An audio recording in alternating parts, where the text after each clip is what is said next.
حسینا، جو حضرت حسین سے محبت کرے گا اس سے اللہ اور اس کے رسول محبت کریں گے. وہی کوئی معمولی فضیلت ہے؟ حضرت حسن اور بعض روایتوں میں من احب حسنا و حسینا، جو حضرت حسن اور حسین سے محبت کرے گا اللہ تعالی اس شخص سے محبت کرے گا. یہ ان کے بڑے فضائل، ان کے بڑے مناقب ہیں. نمبر 5 حضرت امیر معاویہ رضی اللہ تعالی عنہ. امیر معاویہ کے فضائل میں سے بہت بڑی فضیلت کاتب وحی ہیں. کاتب وحی ہیں، یعنی آپ کی ذہانت، فطانت اور آپ کی امانت اور دیانت نبی علیہ السلام کے نزدیک مسلم تھی.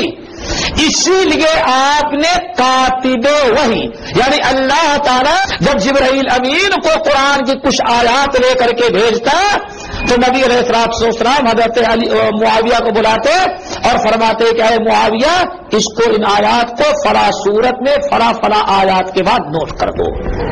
یہ بڑی فضیلت کاتبان وحی میں سے ہے. نمبر 2 سنن ترمذی کی حدیث ہے. امام ترمذی رحمت اللہ علیہ نے جہاں تمام صحابہ کرام کی فضیلت بیان کی ان میں حضرت امیر معاویہ کی بھی بیان کی اور بڑی پیاری دعا دی، اللہم اجعلہ ہادیا مہدیا. یہ آپ نے دعا دی امیر معاویہ رضی اللہ تعالی بارے میں، اللہم اجعلہ ہادیا مہدیا. یہ ان کے فضیلت موجود ہے. رہی بات آخری شخص جس کا تذکرہ ہے یزید نہ تو صحابی ہیں، صحابی نہیں ہیں، تو صحابی کے بیٹے ہیں. صحابہ کرام کو دیکھا ہے، ان کو تابعی کہا جاتا ہے. ان کا مقام جن شخصیتوں کا ہم نے تذکرہ کیا ان میں سے کسی کے مقام پر یزید زندگی بھر قیامت تک نہیں پہنچ سکتے. کیوں؟ اولا تو شرف صحابیت سے محروم ہے.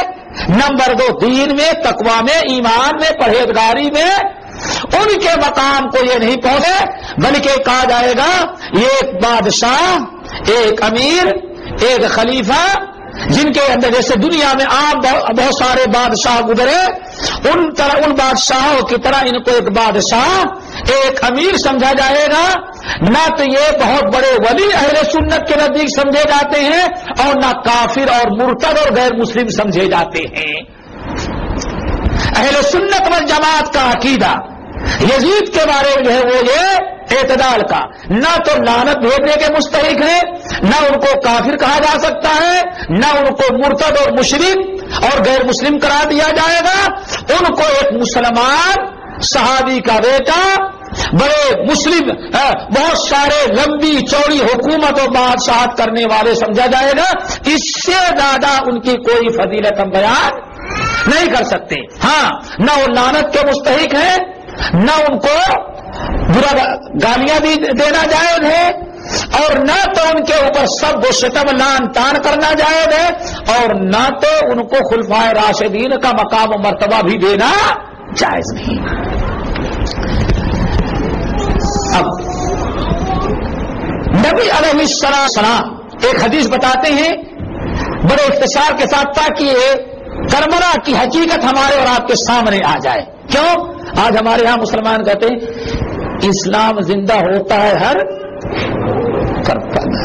کربلا کے بعد کون سا انسان اسلام زندہ ہوا تھا؟ سمجھو پہلے حقیقت.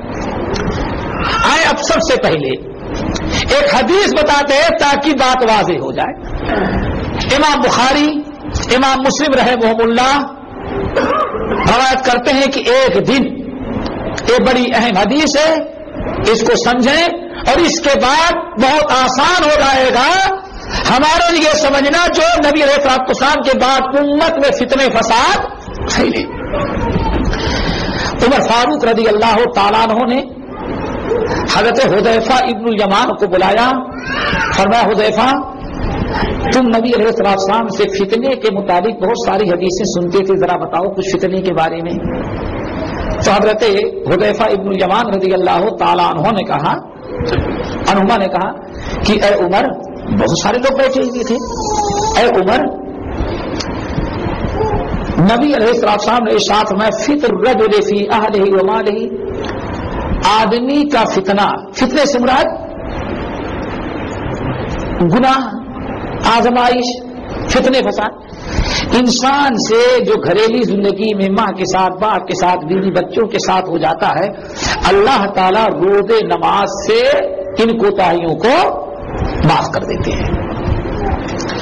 عمر فاروق رضی اللہ تعالیٰ نے کہا کہ یا حذیفہ، تو حذیفہ یہ فتنے نہیں پوچھ رہا ہوں، میں تم سے ان فتنوں کے بارے میں پوچھا ہوں تموج کا موجل بحر، میں تم سے ان بڑے بڑے فتنوں کے بارے میں پوچھ رہا ہوں جو فتنے اتنے بڑے اور اتنے کثرت سے ہوں گے جس طرح سے سمندر کی موجیں ہوتی ہیں، سمندر کے موجوں کے مطابق جو امت میں فتنے فساد پھیلے گے ان کے متعلق میں تم سے پوچھ رہا ہوں۔